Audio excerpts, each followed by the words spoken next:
नागपूरच्या कोतवाली police station परिसरात उधारीच्या पैशाच्या वादातून एका तरुणाची हत्या झाली। मृताचं नाव राहुल मोहन पांडे असं असून मृतक आणि मारेकरी दोघंही मित्र होते।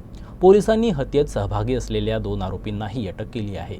मिळालेल्या माहितीनुसार कोतवाली पोलीस ठाण्याअंतर्गत लकाळ पूल बस स्टॉपच्या मागे रॉयल इलेक्ट्रिक्स दुकानासमोरील फुटपाथवर रविवारी रात्री हत्याकांड घडलं।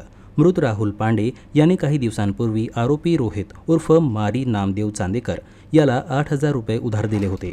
राहुलने वारंवार पैसे परत मागितले तेव्हा आरोपीनं पैसे परत करण्याच्या बहाण्यानं त्याला घटनास्थळी बोलावलं। राहुल आपल्या मित्रांसह तेथे पोहोचला, जिथं आरोपी रोहित, त्याचे मित्र विक्की नामदेव चांदेकर आणि नीरज लारोकर याच्यासह आधीच उपस्थित होते। राहुलने पैसे मागताच आरोपीनं त्याला आणि त्याच्या मित्रांना शिवीगाळ केली आणि मारहाण करण्यास सुरुवात केली। दरम्यान आरोपी रोहितने राहुलवर त्याच्याकडे असलेल्या चाकूनं हल्ला केला, ज्यामुळे तो गंभीर जखमी झाला। त्याला ताबडतोब मेयो रुग्णालयात नेण्यात आलं, जिथे डॉक्टरांनी त्याला मृत घोषित केलं। या घटनेची माहिती मिळताच पोलिसांनी नंतर 2 आरोपींना अटक केली असून अधिक तपास सुरू आहे।